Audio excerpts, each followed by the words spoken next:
All right, so now another irresistible feminine trait is being open-minded, and I want to say more specifically, not being judgmental, okay?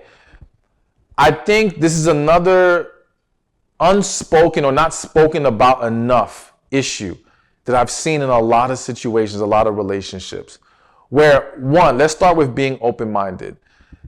I think when you examine relationships with men and women, you tend to see that the woman does tend to be more open-minded at times, and the man might be a little bit more rigid. And it depends. I'm going to say once upon a time. I'm not sure if that really applies right now in today's world, but once upon a time, it was more so the men were more rigid with their ways and the women were a little bit more open and free. And we could argue that that was because once upon a time, women were walking more in their feminine energy, men were more in their masculine energy, and that created that kind of a dynamic. But the reality is that a man does not want to deal with a very rigid woman, all right? A lot of men, of course, there's exceptions to every rule. They want to feel like their woman is, that open-mindedness, that free-flowing, that creates a balance in that man's life. So even if he himself can be a little rigid, we seek a balance in our relationships, whether consciously or subconsciously. It happens a lot of times.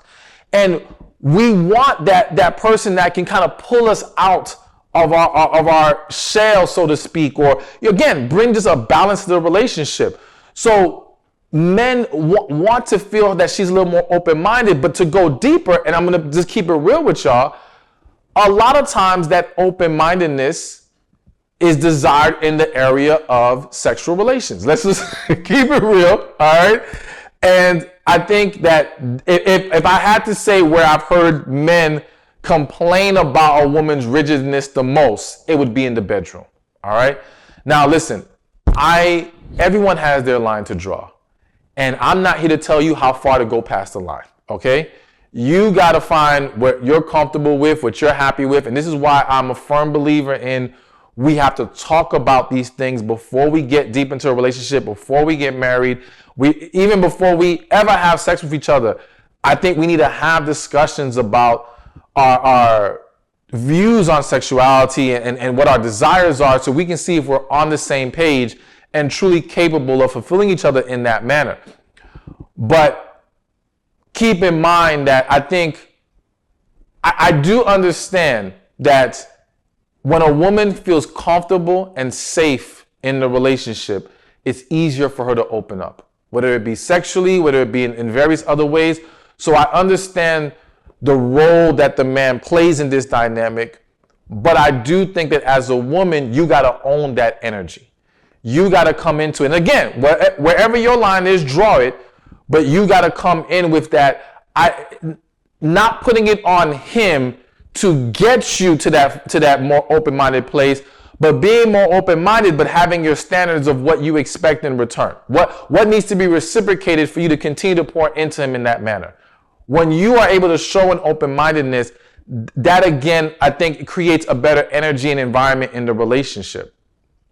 But also, when we talk about not being judgmental, I think what's important to understand is that, when we talk about men struggling to open up to women sometimes, I've seen it happen in a lot of couples where part of that happens because he's observing how judgmental you are towards other people. So if you are a woman, and let me say this, I wrote this in my very first book, which was actually to men about, it's called How to Get a Woman to Have Sex with You If You're Her Husband, all right? And one of the points I'm making that is, if the woman sees the man is very judgmental towards women in general, that will cause her to feel unsafe in regards to opening up about certain things, even being more sexually free with him, how she's willing to navigate the situation, because she doesn't want him to look down upon her. She doesn't want him to judge her.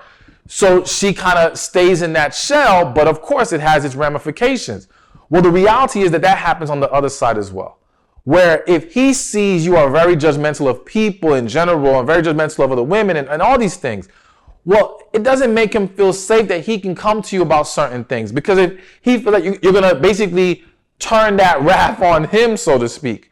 So learning how not to be, and I think for all of us as human beings, men and women, it is best that we learn not to carry such a judgmental spirit. And when I say judgmental spirit, because I know some people may argue, well, you're supposed to judge people in the sense of evaluating individuals. Yes, evaluation, but not judging as far as condemning and just writing people off and throwing negative energy towards individuals because of how you want to look down upon them due to disagreements, or, even if, okay, they're into things we're not into. All right, that's them. That's their life. We don't need to look down on each other for our differences, so to speak. So I think it's important to understand that coming in with an open mind, having that open-minded spirit, and not being judgmental is definitely going to play very well in your relations with men. Hey, thank you for watching this video. Be sure to check this one out right here, and I'll see you there. A woman who walks in her femininity walks in her power. And I'm about to help you access that power by giving you 5 feminine traits men find irresistible in women. Now listen, I am a firm believer